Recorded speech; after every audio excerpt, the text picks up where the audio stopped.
an orc assassination attempt on the Speaker of the House of Representatives, second in line of succession to the presidency, most powerful female political leader in U.S. history. Have you voted? Do you understand where we are? Or have you chosen delusion and denial? There are more of us, more who want abortion rights, more who want gun control, more who want climate action, more who want to protect voting rights. If we lose the House, it will be because of gerrymandering and dark money. If we lose the Senate, it will be because of dark money in the mainstream news media's normalization of insane and dangerous candidates. We must embrace the reality that the majority wants sanity and decency, and yet we must prepare for another civil war. Because even though we are in the majority by a lot, the system is skewed for minority rule, has been from the beginning. White, male, privilege, patriarchy, oligarchy. And over the past few decades, it's gotten much worse. And all of this was, I shared the arc of all of this with you in the first of these 5 updates. This united front for sanity and decency, left, right, center, can only be overcome if it fails itself. Do not succumb to despair. Do not choose delusion or denial. There is no hiding place down here, as the African American spiritual declares. You must choose sides and fight.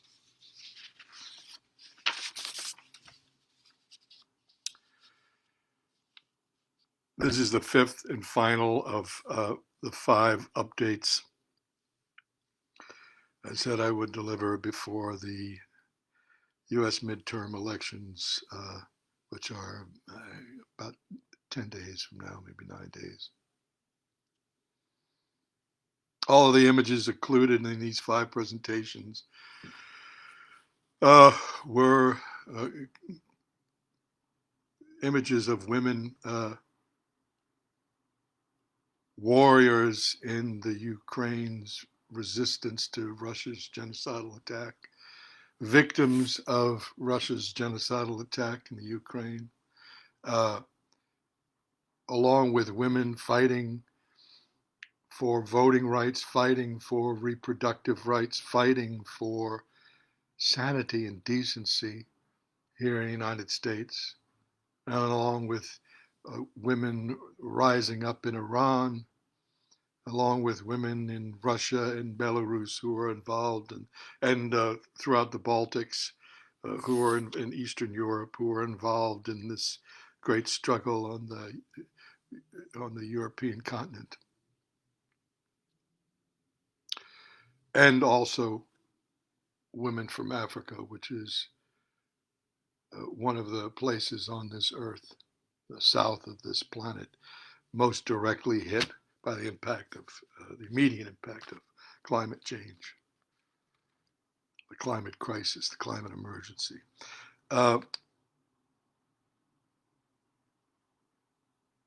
All are agents of the ascendant feminine, whether the United States or the Ukraine or Belarus or Russia or Africa or Iran. Why? Because victory in the war in the Ukraine and the rising of the women in Iran is vital for the future of the West and democracy, and because the leadership of women is vital for the future of all life on the planet. Yes, one struggle, all one struggle, one great conflict, one shining portal to step through into a real future. The first of 3 deadlines, which I outlined in Secret Engine of the World, the 22 2022 midterm elections is the first of these three deadlines. The second is the presidential election of 2024, and the third is a date 10 years from the publication of Secret Engine of the World, because it's our window, which had been 50 years, 40 years, 30 years, 20 years, has really shrunk to 10 years. I mean, the climate crisis is already underway. The climate globally is already collapsing, but we still have a narrow window of a decade to make significant, to get the civilization moving, to get our country, other countries, civilization moving in the right direction and mitigate some of the worst potential outcomes. Three deadlines. This is the first of three. And overarching all the facts on the ground are these planetary emergencies, the climate collapse, the pandemic, the big lie, one January 6th and beyond, because the big lie and what it fronts for, the attempted authoritarian takeover of the United States, the war in the Ukraine, and the issue of guns, the issues of guns and abortion. These overarching themes present us with unprecedented challenges.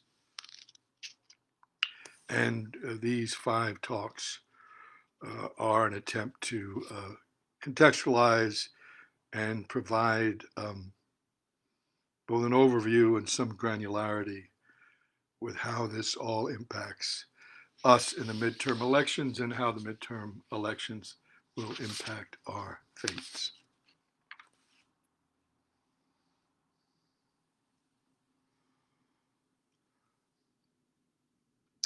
Now, the first update, I talked about how we got here, really the history of the last 40, 50 years.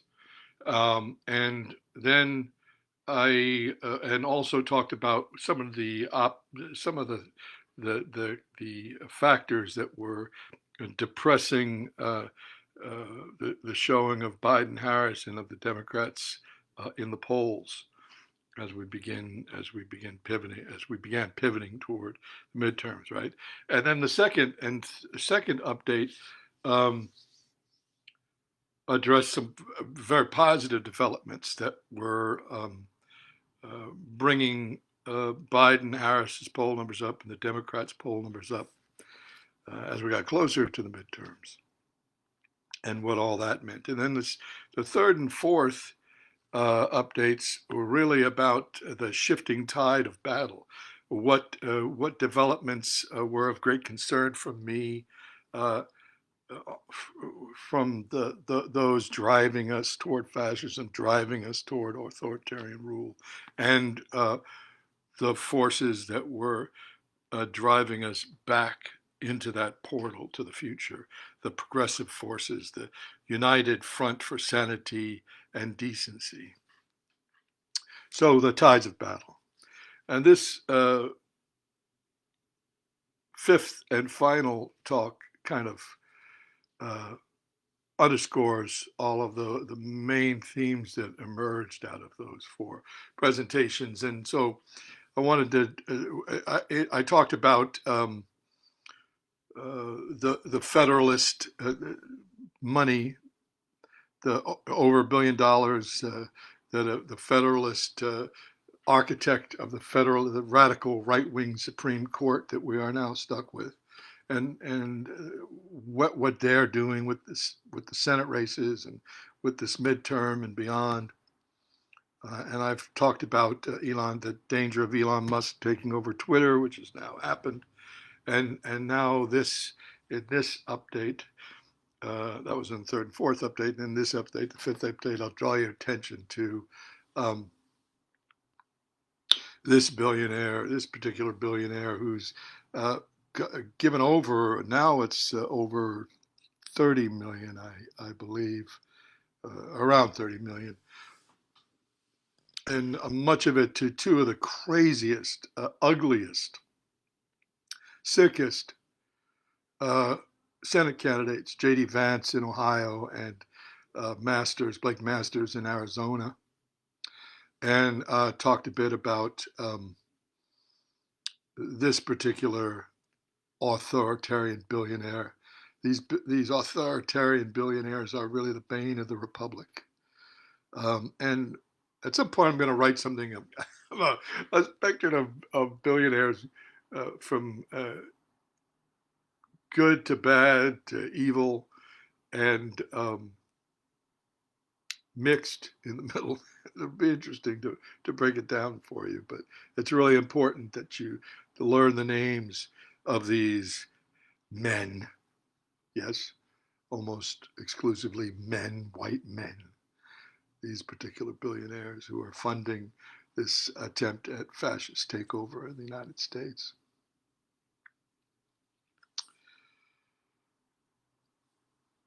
And the other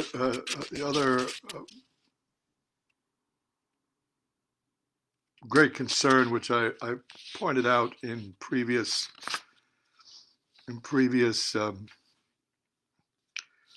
updates, is the role of the mainstream media in all of this. Now, you know, there were times during the Trump years. There were times during the Trump years when things were so bad. The Trump administration was so bad, so out of, you know, so.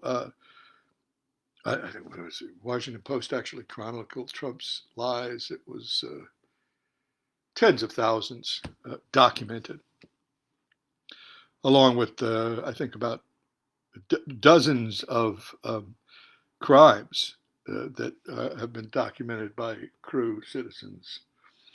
Uh, so, but the media, you know, has this formula that it sticks to, a horse race formula. Democrats and Republicans, and they treat each election like a horse race, and they have to. They were desperate after, and so during Trump, they didn't do as badly as you might have expected. Um, the direness of the situation and the surreality of uh, what Trump and his minions were doing was so egregious that the New York Times and Washington Post actually found themselves delivering some real context. But as soon as Trump was gone, they wanted to get back to normal, and then it was just Democrats and Republicans. Well, it's not, because the big lie continues, 1-6 and beyond. The big lie continues. There are hundreds of election deniers running for office all across the country, and so you can't. And with the repeal of Roe v. Wade, and the rise of political violence and domestic terrorism from the right, and the rhetoric, the political rhetoric that feeds it, that fuels it. You cannot treat this as business as usual. You cannot normalize this insanity, this pathology. And to a great extent, the news media, the mainstream news media, has been doing that, normalizing the pathology, normalizing the insanity, normalizing the hate, normalizing the violence or the rhetoric of violence. So I give some samples here, but I'll just quote this tweet. And all the tweets that I quote here are they're in the full text uh, in my notes. Words of power. Earth. Everything's there in text. All of these uh, slides are there, and all of the Twitter quotes and articles and stories that I've quoted and op-ed pieces that I've quoted, and it's all in there with links to the authors. So I'm just going to read. There's something sinister about all these stories of Republicans gaining momentum. Every time voters have actually gone to the polls since the Roe decision, Democrats have outperformed. Early vote numbers, which typically favor Dems, are breaking records. Every pollster's samples conservatively. There is no historical norm for an election held on the heels of half the electorate being relegated to second-class citizenship. No one knows what turnout of women will look like. All I know is Kansas. This election is no longer about persuasion. It's about the composition of the electorate. If there is a Kansas effect, when I tell you about the Kansas proposition to ban abortion, to put banning abortion in the state constitution, it was overwhelmingly rejected by the people of Kansas. I covered that in an earlier update that just happened a couple months ago. This election is no longer about persuasion. It's about the composition of the electorate. If there is a Kansas effect, it doesn't have to be huge. Dems will shock the world. If the turnout of women is within the historical norms and white women vote GOP at typical rates, we lose. If the turnout of women is within historical norms and white women vote GOP at typical rates, we lose. What do you think the odds of that happening this year are? And I'll leave you with this, another tweet, this one from Matthew Dowd. Too many, quote, too many in the news media and pundits, analysts jumped on the growing GOP support wave too quickly. As I have said, 3 new national polls, this was tweeted out in October 26th. 3 new national polls out in the last 24 hours showed Democrat generic ballot lead at 4 points. 4 points isn't enough, but 4 points is a lead. But if you read the mainstream news media stories, or just glance at the headlines, which is, honestly what most people do, or listen to the first few moments of a TV anchor spin, you think we're about to get blown away here. And that it's just Democrats and Republicans. But it's not just Democrats and Republicans. Another thing that everyone talks about bipartisanship. We have to return to bipartisanship. The most bipartisan movement in the history of the United States is happening right now. And it started with us and with the progressives and the never-Trumpers, and it has swelled with each abomination committed in the name of the Republican Party. And there is a massive bipartisan movement. That's why I call it the United Front for Sanity and Decency, left, right, and center. That's happening right now in the United States. All the elected officials, seemingly almost all of the elected officials in the Republican Party have capitulated to this madness or gone all in on this madness. But many people choose to lose, like Liz Cheney, and still retain their souls. Many people choose to not run again, to retain their souls, but they're fighting. They're fighting, and they are on the right side of history and the right side of herstory. And this is the story that should be, these are the facts. This isn't bias. These are just facts, historical facts. But how you frame something is how the story is understood. What the headline says is how the story is understood. How it is contextualized is how the story is understood and taken in.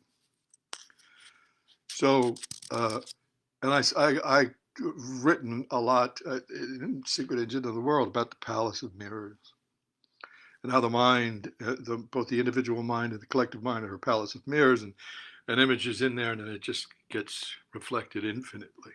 Well, if a single illusion is repeated infinitely, this is how reality is lost. I don't think people really understand. I don't know if you really understand what will happen if you don't vote, if enough of us don't vote, if the votes don't get counted in enough places, if. Do you really understand what will happen? Let me list 4 big ticket agenda items on the Republican side. the zombie cult side, the nihilistic, the Death Eater cult side. Some tweets. Quote, Republicans' newly introduced national abortion ban would put doctors in prison for up to 5 years. Newly induced national abortion ban. They want to put this in as legislation in the House and the Senate.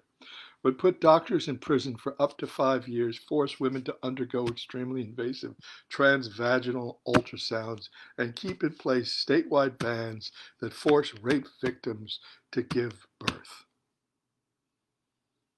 Don't think they won't do it. People thought they wouldn't do Roe v. Wade, they wouldn't dare to do it, but they couldn't stop themselves.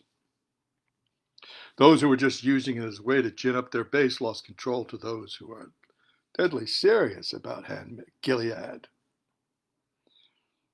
Now, another item, quote, Dems need one ad playing over and over again on a loop. Kevin McCarthy saying they're going to shut down the government and put us in default to blackmail us into ending or cutting Social Security and Medicare. This is their words, not us. Blackmail us into ending or cutting Social Security and Medicare. This is their goal, and these are their tactics. Third item, as Liz Cheney points out, quote, it's really disgraceful that the minority leader McCarthy suggested that if the Republicans get the majority back, we will not continue to provide support for the Ukrainians. What's happening in the Ukraine today shows that democracy must be better armed than tyranny, unquote. He's trying to backpedal this, but that is the reality. If Trump had won, quote unquote, won re-election, Putin probably would have gotten his wish. Ukraine probably would have fallen in a matter of days. There'd be fierce fighting, fierce guerrilla war, because they're brave, brilliant, beautiful people. But without the support of NATO, without the support of the West, without constantly pumping in billions of dollars in aid, humanitarian aid, and arms, they would have fallen. And that is what Putin will get if the Republicans gain control. Even of just the House and the Senate, they can cut up, they can try to block funding. But if they get the White House, if they get the House, if they get the Senate, this will weaken our support of the Ukraine. And if our support for the Ukraine weakens, then NATO's support for the Ukraine weakens, and the whole thing falls apart. And there will be consequences. This is not people ginning up the Cold War to keep defense budgets high. This is the real deal. This is a pathological madman. Pathological. Mass murderer. On the ground in Europe. I used to say to my leftist friends, I guess they would call me a liberal. But I said, you will miss NATO if it's gone. For all of its sins, all of its errors, all of its crimes, you will miss NATO if it goes away, because it protects your right to say everything that's wrong with NATO. You will miss NATO if it goes. As soon as Biden came in, NATO rose up. Ukraine is has not fallen, but is gaining their territory back. They could win by the summer. We've got to get through these midterms. And then the fourth item here on the ghoulish agenda of the Death Eater cult. This is from Marjorie Taylor Greene. Quote, we are going to be leading a revolution in Congress. Biden and his family will be a top target. Biden and his family. So will the CDC, the FBI, the DOJ, the DOE, Department of Energy, Homeland Security, and many other government entities that have abused power. most Biden was in the Senate for longer than almost anybody, and the two poorest men in the Senate for many, many years. You know who they were? The two poorest men in the Senate: Bernie Sanders and Joe Biden. Why were they poorest men in the Senate? Not because they're not smart, not because they're from small states. That doesn't matter at all in the Senate. Size of the state doesn't matter at all in the Senate. Why were they so poor? Because because they're honest. They're public servants. That's a great threat. I've talked a lot in these updates about the importance of restoring confidence in the rule of law, and that no one is above the law, which of course we know we have double standards in this country in terms of prosecution and sentencing and everything else for the rich and the poor. We know that, but this is as the president of the United States and his minions committing egregious national security crimes, right? And so for a long time, it seemed like Garland Justice Department wasn't doing anything. Well, of course it was, but they're running the Justice Department the way it's supposed to be run. They're not leaking. They're not using this for political gain. They're running silent and deep, but it's already started to come out over the last 2 or 3 months. Very, very, very heavy, significant investigations into Trump and his cohorts for sedition around January 6th and all of his efforts to overthrow the election, and espionage in the case of some of the most highly classified documents in the United States government that he took home to Mar-a-Lago with him and refused to give back. And they went down and they got them. They got some of them. They're still looking for others. Sedition and espionage, this is happening. Expect indictments after the midterms. And then, of course, depending upon who takes over in January, those trials, those prosecutions, that sentencing, it can all be at risk. Just like Trump got off, Trump was able to get Manafort out of jail, keep Stone out of jail, keep Flynn out of jail.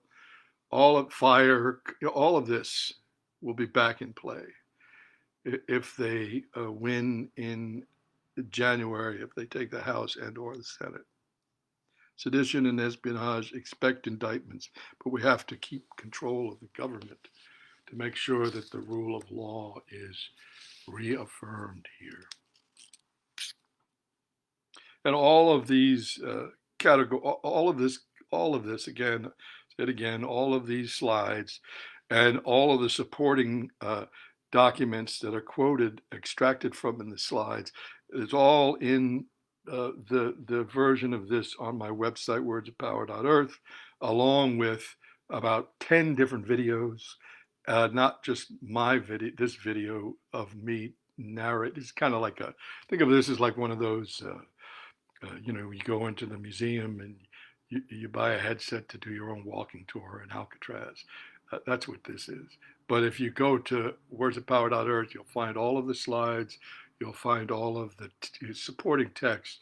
You'll find excerpts from articles, from tweet threads, links to everything, and a lot of videos of debates and interviews and stories that give that supplement all of this.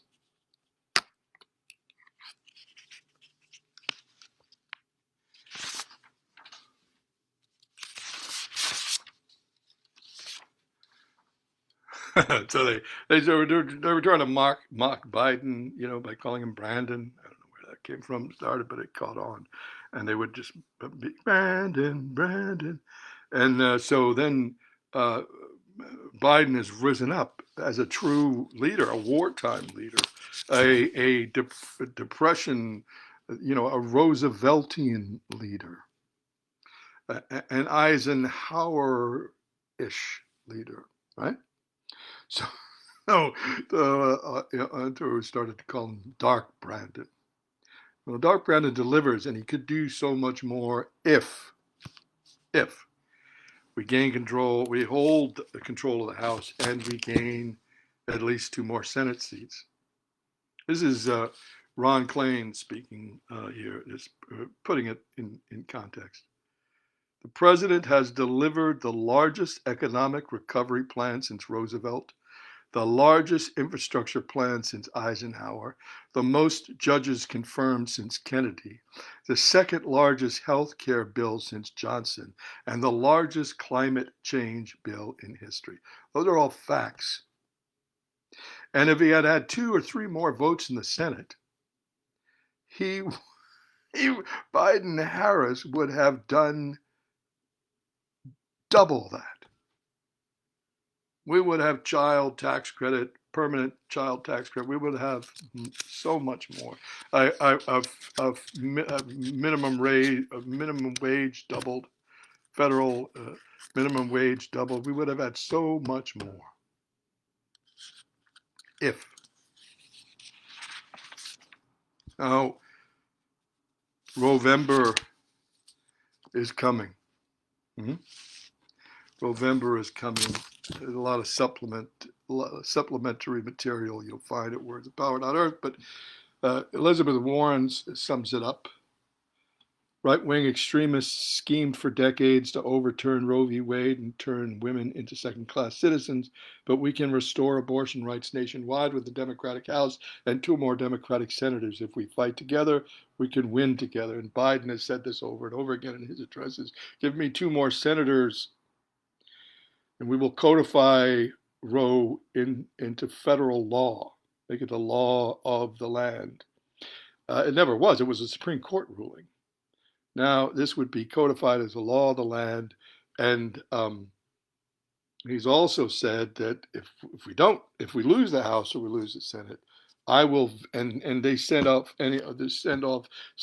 this legislation for a federal ban on abortions, like the bans they put in all these states since the overturning of Roe.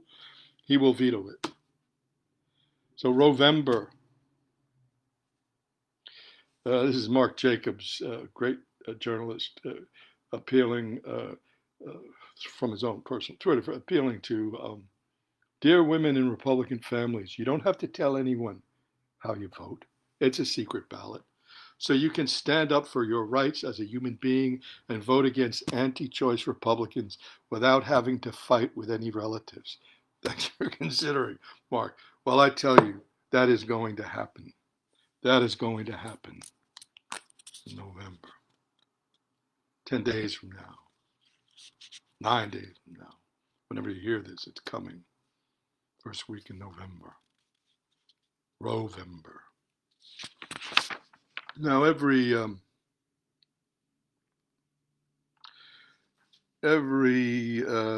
update, second, third, fourth update, I've included a survey of critical races. There are other critical races, but these are 3 big states that are of electoral importance to the Democrats: Michigan, Pennsylvania, and Wisconsin. 3 states that the Republicans rely on in the same way electorally, both in the midterms and particularly in the presidential elections of Florida, Texas, and unfortunately Ohio, and the 2 states that Biden-Harris flipped in 2020, Georgia and Arizona.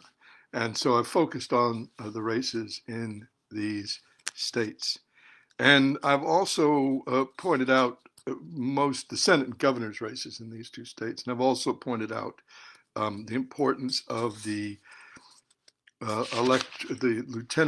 races for Secretary of State, the races for Lieutenant Governor, and the races for attorney general and their importance. And when you go to wordsofpower.earth, if you go to wordsofpower.earth, you'll see short and important videos from Hillary Clinton and from Jocelyn Benson, who's the Secretary of State of Michigan.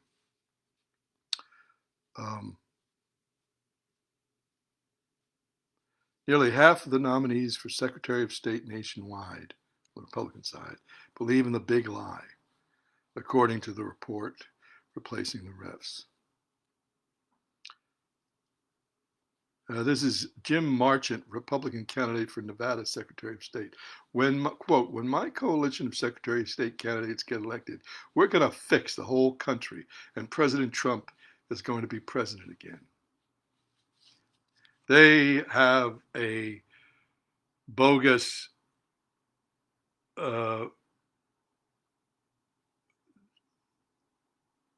insane theory that the state legislatures can overrule by their reading of the Constitution, just like their reading of the Second Amendment, their reading of the Constitution. State legislatures can choose who the electors are, not and overrule the votes from the ballot box.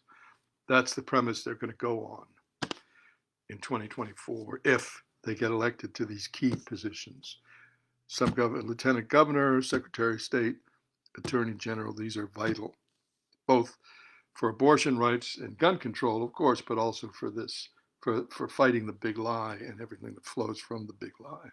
And you'll see updates on all of these races, some hideous things about the Republican candidates, some noble and inspiring things about the Democratic candidates, and in one instance, the independent candidate. Shout out to Evan Mullen in Utah, who hopefully will defeat big lie co-conspirator Mike Lee for the Senate seat there. McMullen's a former CIA agent. He's a conservative, but he's a man like Kinzinger and Cheney. Is a person of principle, and he has said he will not caucus with either party if he's elected to the Senate. Romney's refused to endorse Lee so far, so that's a very promising one. That's not included. This is an example of some of the races that are not included in the survey of critical races.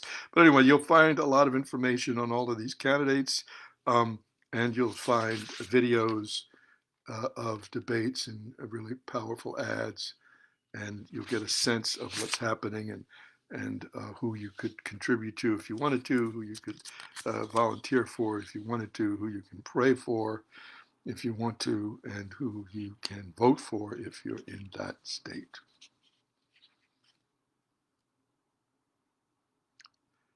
I just want to read Mike Holmgren, because he's the former coach of the Green Bay Packers in Wisconsin, but he's also former offensive coordinator of the San Francisco 49ers. And he has, God bless him, endorsed Mandela Barnes, who's running against Ron Johnson, who's one of Putin's major men in the Senate. COVID, pandemic denier, climate denier, big lie promoter, co-conspirator. There's a lot to say about Ron Johnson, but I'll just read you Mike Holmgren's statement. God bless him. I'm Mike Holmgren, former coach of the Green and Gold. Wisconsin is a special place, and folks here deserve a similarly exceptional senator. Someone like Mandela Barnes, who is committed to defending democracy, voting rights, and the integrity of our elections. Ron Johnson, on the other hand, was actively engaged in the insurrection. He lied about his involvement in January 6th and won't commit to upholding the results of the 2022 election of any election after that. If you're running for office, you have to be honest. If we don't agree on anything, we have to agree on that. If we don't agree on anything, we have to agree on that. Ron Johnson lied about the 2020 election. He lied about his role in the insurrection, and he won't commit to upholding truth in future elections. So, Wisconsin, I'm urging you, get rid of the liar, Ron Johnson, and elect Mandela Barnes this fall.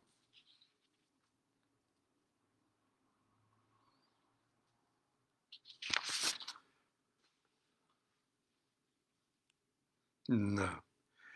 Arizona is another very, very troubled place right now. They're being driven hard because they dared to flip in 2020. The crazy Carrie Lake is running for governor. The crazy Blake Masters is running for senator. Liz Cheney has bought ads there as a Republican, has bought ads against them, urging people to vote for the Democrat. It's a very important race, as Lawrence Tribe says. Carrie Lake is Donald Trump in lipstick, but she delivers her divisiveness in calm, measured tones of a person reading the news rather than the man who froths at the mic.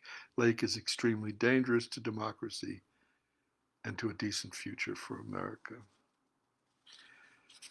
Also, of course, needless to say, for the abortion ban and all kinds of other Gilead propositions.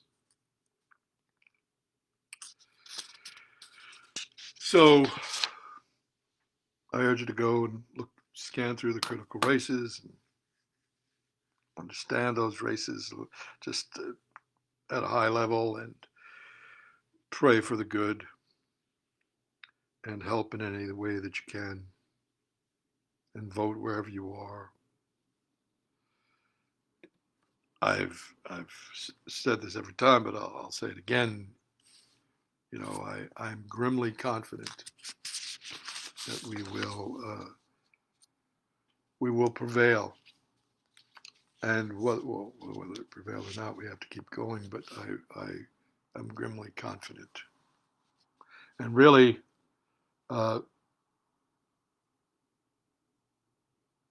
Me Too added the extra impetus in 2018.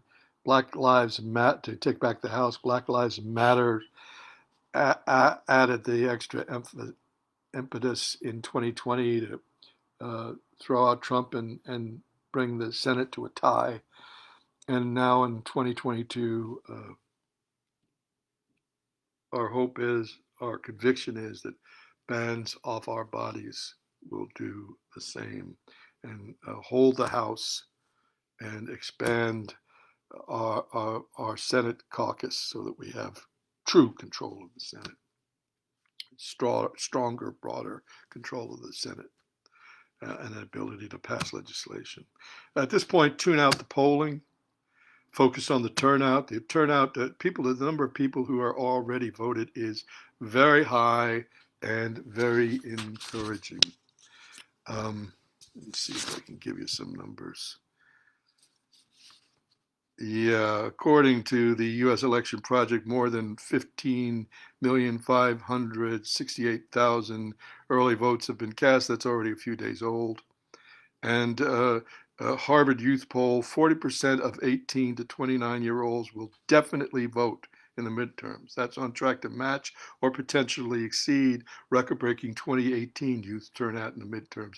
Young voters prefer Democratic control of Congress, 57 to 31. This is real. The country is split down the middle. That's what they love to say. No, it isn't. The country is split, yes, but it's more like a 70-30 split, and we're the 70. That's what Landau was telling Poe. Lando was telling Poe at that dire moment in the rise of Skywalker, there are more of us, but you have to vote. And you have to vote Democratic, and you have to vote all the way up and down the ballot. You have to vote for the election officials and the school board. You have to vote. You have to get your friends and family to vote. You have to pull out some people out of their dream states, out of their fantasies. You have to pull other people out of their misguided sense of ideological purity. You've got to get people to vote because in their common sense, in their hearts, most people, the vast majority of Americans are for abortion rights. They're for gun control. They're for climate change. They're for protecting the sanity of the vote, sanctity of the vote. They're for the rule of law.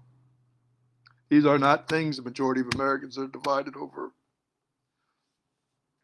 I know many of you have been told most of your life that this is the most important election you'll ever vote in. And I know many of you are tired of hearing this. Well, You know, every time you were told that, it was true. It wasn't hyperbole. We don't keep saying it over and over again because it doesn't get done. We have said it over and over again because it's a long arc. That's what the doctor meant. That's what Dr. King meant. It wasn't a rhetorical flourish. It was a fact and a prophecy. The arc of the moral universe is long, but it bends towards justice. This is what he meant. We are on that arc, living and struggling on that arc. We are leaning forward on that arc. This is what he meant. That you would be here many times in your life. This is the most important election of your life. The arc of the moral universe is long, but it bends towards justice. It curves towards justice. With each election victory, the arc accelerates. We can do this. If we get through 2022 and 2024, we will have broken the back of this fascist rising. We will have broken the fever. We will have routed the orcs. And remember that the demographic shift in the United States, younger, blacker, browner, yellower, redder, more diverse, queer, all of it, all of us, who we really are, and most importantly, more female. This is our future. This is the shifting demographic. That's why they are so desperate. That's why they've tried everything to control what happened in an election. And now that they, no matter all the dark money, all the vote suppression, all of everything that they've tried to do over the years, it still didn't work. It still couldn't stop the forward progress of human evolution and how it's reflected in the body politic of the United States. So now they are willing to throw the whole thing out the window, throw elections out the window, blow it all up, because they can't stop what's happening, because it's the arc of human evolution, and it's all, and it is a lot, and the demographic shift in the United States, the body politic of the United States is aligned with that arc of human, the ascending arc of human evolution. I live in reality, and I fight for the future. Many of us do. We live in reality. We fight for the future.